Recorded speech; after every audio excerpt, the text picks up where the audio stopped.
everyone, welcome back to my channel. So today I have a video and it's over how to do a baby boomer with builder gel.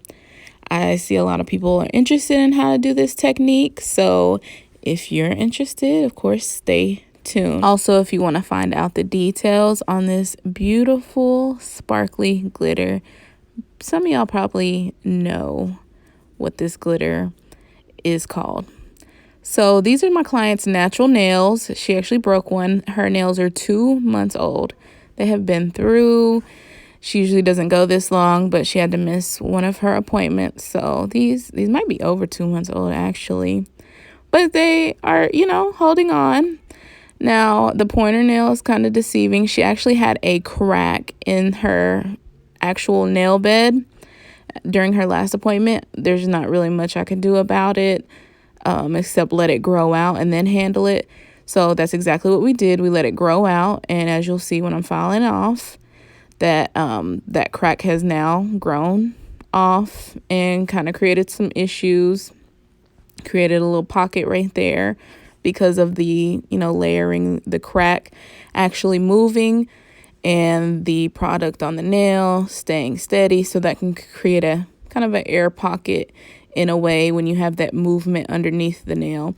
Again, that crack was in her nail bed. There was no way for me to cut it off because it was in her actual living skin on her nail bed. So the only option was to let it grow out.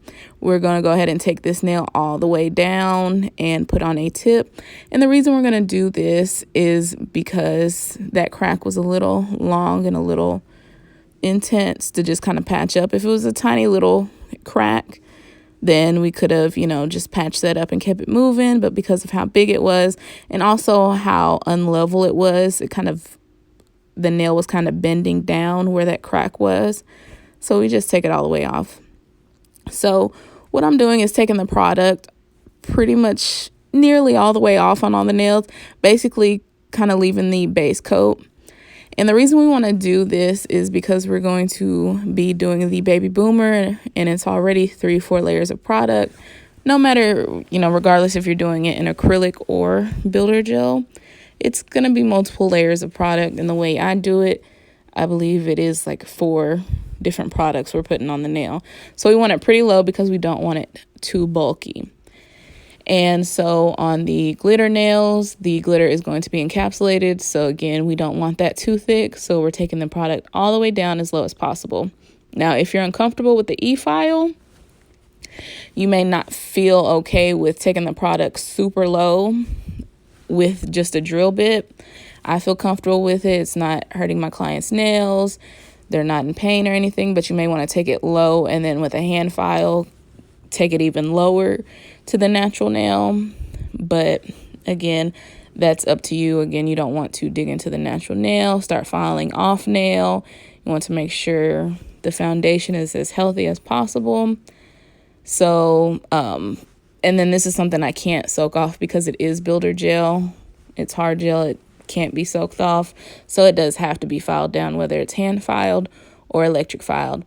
And if you see any inconsistencies, what looks to be the natural nail, that's just the base gel that's there. So her natural nails are perfectly strong and healthy. So I am just using the skiver bit as I always do, to take off that cuticle that's growing on the nail plate. And I always say it, make sure this bit is as flush to the natural nail as possible, as parallel, however you want to see it. If you hold it at an angle, you can cause rings in the nail. So, and I'm just going over a little bit of the nail plate just to add that texture. You can actually use this bit to remove the shine from the nail. You can go all the way over the entirety of the nail plate if you wanted to. It's perfectly fine. It is a diamond bit, so kind of think of like sandpaper but metal. So it's like a sanding band or a hand file. So it doesn't have teeth or flutes that's going to cut the nail. It's just going to buff the nail. Of course, you want to be light-handed and not dig into the nail, but you can definitely use this over the entirety of the nail. So I'm just going into the side walls. and everything, just to get all that dead skin out. Again, it's been 2 months since she's been here, so we got to get a lot off. So I'm going in with my round bit just to buff and smooth out any of that dry, dead skin on the eponychium. I want to make sure not to buff, to where it's uncomfortable to my client. And of course, we're going to moisturize. And, always tell people to use cuticle oil, nothing with petroleum or mineral oil that can cause lifting. So I'm using the crosscut bit just to kind of smooth out the surface of the nail, and use that again in place of like a hand file or a buffer, just to remove shine and again even out the leftover product, because again, even though they look bare, there is leftover product on the nail, very thin layer, so we want to make sure we have an even surface. So now I'm going in and shaping the nail with the hand file. We want to get the nails as close to the final shape that they're going to be, so we don't use excess product, because like her almond nails are much wider on the free edge portion than they're going to end up being, so that's an excess amount of product we'd be using. Then we want to make sure with the ombre nails that we don't file off any of the design, because the nails are too thick. So these are the tips I'm going to be using on her pointers, and they're the pre-pinch square nails. Now these are straighter than what her natural nails are, but they have a C curve similar to her natural nails, so you can see how much of a C curve these tips have. And even though they're not as curved like down as her natural nails will become, not that they're curved down a lot, it eventually will grow off and become her natural nail and blend right in. So, but I wanted to focus on a tip that was more C curve, because I felt like it would fit her nail better and it would have a better chance of growing out flawlessly and not have any issues. So I'm just blending in that tip with her natural nail, and then getting the shape together, making it a coffin shape. And I just use some tip cutters to cut down the length and just compare it to the nail next to it to make sure they're at about the same length. I end up taking it down some more later in the video because it was a tad bit too long. So then I dust off, clean off the nails, spray them down with alcohol, and use a nail brush. Then I wipe them off with acetone to dehydrate the surface. And then I generally use the clear rubber base from Gel Bottle Ink with my gel, my hard gel sets. That's my favorite thing to use, but I'm trying out a new product, and I don't have information on that yet. But if you want to know what I use, like basically all the time up to this point, it's the Gel Bottle rubber base. So I'm just applying that on the entirety of the nail. Even the one with the tip, I like to apply it on the actual tip too, to help ensure that the product does adhere on the entirety of the nail, including the tip, of course. So I'm using the Light Elegance Diamond Glitter Gel, the Gel Bottle Ink's Gel Pot French White Builder, and it's like a natural white, Cosmetic Pink Builder, that's going to be our nail bed color, the Natural Pink Cool Gel, that's going to help with our ombre, and you'll see that in a few, how that helps. And then the Cool Gel is just a clear gel, and we'll be using that to encapsulate our ombre and our glitter. So we're going to start off with our French White Gel, and again, this is a more natural or soft white. I do recommend, no matter if you're doing acrylic or builder gel, that you, especially if you're beginning or starting out trying to, master the ombre, you start with a natural white. It's going to be much easier to blend than a bright white or a harsh white.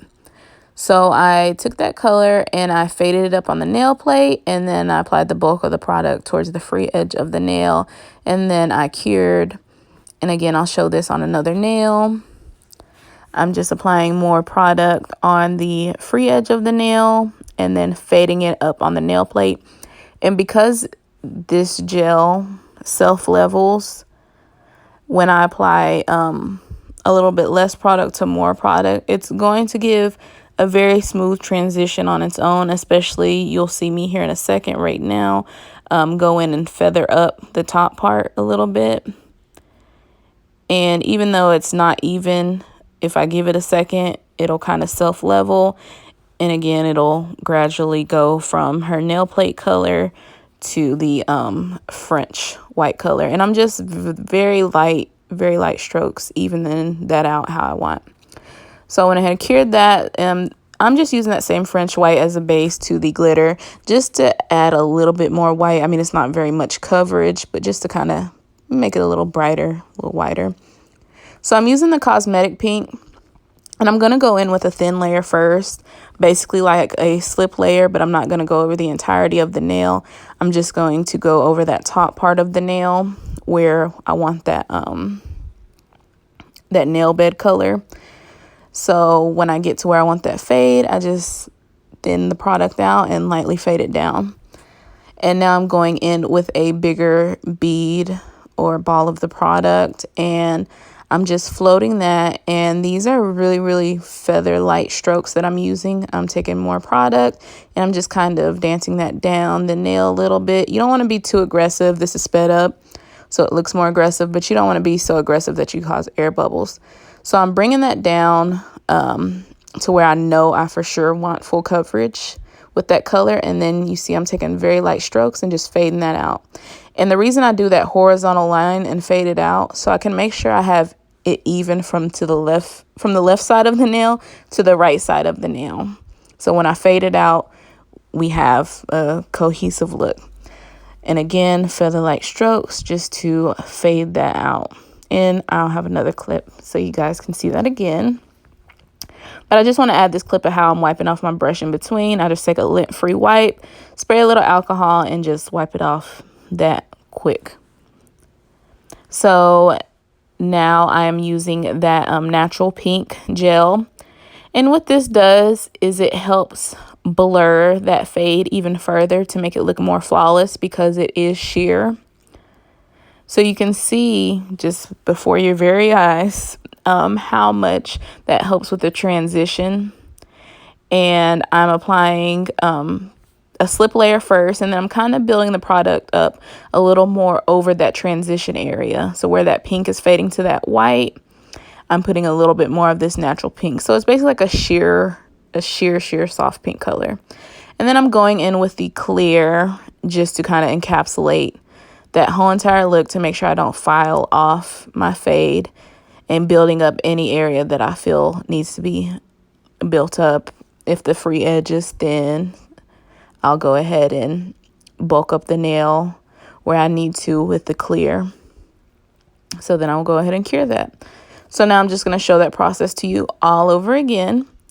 So of course we added our white first, and we're taking our Cosmetic pink, and we're essentially doing kind of a slip layer first, and then we're going to go in and take a little bit more product and float that down the nail.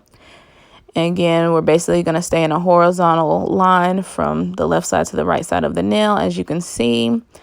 And once I get where I feel like I have enough coverage, or where I want all the coverage to be, I'm just going to lightly fade that down. As you can see, I'm taking the very tip of the brush and blending that down. I went ahead and cured that. And again, with the natural pink cool gel, I'm going to add a slip layer over the entirety of the nail. And then I'm going to apply that product, basically kind of encapsulating it, but I'm more so, again, focused where that fade is. We want more of this color where that fade is, and not so much over the white because we don't want to turn the white pink. But it, you know, it being over the white is absolutely fine because it is pretty sheer. So I cure that, add some clear again, and build that up where it needs to be built up. And then cure again. And that's how I get my Baby Boomers with Builder Gel. So I use a different brush for my glitters. And this is an alpha brush. It's a gel brush, and I believe it's a number 6 or a number 4. I'm not sure, but it's round. So I'm just taking that glitter and I'm applying it to the entirety of the nail, and then floating it where I need coverage. I want this to be as full coverage as I can get it. these glitter gels can be pretty hot. So if you have a light, you want to make sure it's on the low setting, or start with your hand a little bit outside of the light and ease it on in. These glitter gels from Light Elegance can get real spicy. So I get enough coverage and go ahead and cure, and then I'm going to encapsulate that glitter with the clear and then build up my apex and everything how I want it with the clear. So you can see I'm just floating. I did a slip layer and I'm just floating that clear where I need it from left to right. Again, this is sped up, but you don't want to be too aggressive or you will cause major air bubbles. So you just need the very tip of the brush to manipulate gel. So everything is cured and I did the shaping. Again, I'm forever sorry for not getting that on camera. I try to when I can. So I shaped the nail off camera, and now I'm going in with my cross-cut bit from Atwood Industries. And this is the only bit I use when I'm doing gels because gel is so soft. Using the normal carbide bit that I use will just take off too much product. And then to go in with this bit, because if you know my process, you know I love to use this bit in place of hand buffing, it's too much. And it's so soft. This does all the shaping, the surface shaping and smoothing that we need. And plus, gel levels out so well. There's not too much filing that really needs to be done anyway. So this basically does our finish filing and buffing all in one step. So after this, I just go in with my hand file, make sure the shape is clean again, and then dust it off. We're ready for top coat, design, whatever. So I'm using the YoungNails Protein Bond, and I'll be using Poochie's Nails top coat today. And I'm going in and applying the Protein Bond to all of the nails. And what that does is it helps keep the top coat from pulling away from the cuticle area, and also fills in some of the lines and the texture in the nail, especially over glitter nails. If you did like a chunky glitter encapsulated in acrylic and you filed and buffed and everything, dust it off, put a little YoungNails Protein Bond on the surface of the nail, wait 5-10 seconds for it to dry, and then top coat it, and it will make it even more brilliant because that Protein Bond is kind of settling into those little scratches that you put in the nail by buffing it, and it'll just help that glitter look even more bomb. So that's just a little tip. No matter if you're using builder gel or acrylic, but that's a way to use Protein Bond. So I'm going in and adding a second coat of top coat, and I will show you why in a second, because I feel like it gives it a much shinier and smoother look because it helps smooth out the texture that we added to the nail when buffing. And just when we have just simple clean looks like this, where we're just top coating the design we made with our enhancement, I think it's important just to have that real sleek look. So I'm going to show you on these nails. I'm applying the Protein Bond so that I can add a second layer of top coat without it separating. So these have been top coated and cured. I'm adding Protein Bond so I can add a second layer of top coat. So when I apply that second layer of top coat, it doesn't pull away or separate or anything. The Protein Bond helps the second layer of top coat stick to the first layer of top coat. So if you ever need a top coat twice for whatever reason, use that Protein Bond in between the two layers. Let it dry for about 5-10 seconds, and then you're good to go. Now I'm going to show you up close the difference in one coat and two. The finger on the left side only has one coat of top coat. The finger on the right has two. Do you see how much more smooth the right nail looks compared to the left? The left, you can see these little tiny lines. And I mean, it wouldn't kill you to have your nails look like the one on the left, but the one on the right looks so much more like glass-like and smooth. And that's the difference of doing one layer of top coat compared to two. So just a little tip, you guys. And I generally only do that when I'm just polishing straight over the enhancement. So I want to thank you guys for watching. I hope I helped. I know I see people just on Instagram and YouTube always inquire about how to do a baby boomer with builder gel. So I hope this helped you out. You don't have to use the exact products, but the technique and the tips, they may help you. So you want to get that natural white and have that light feathering technique and just practice, guys. So leave me comments below. Go ahead and subscribe and thumbs up. All right, guys. Bye.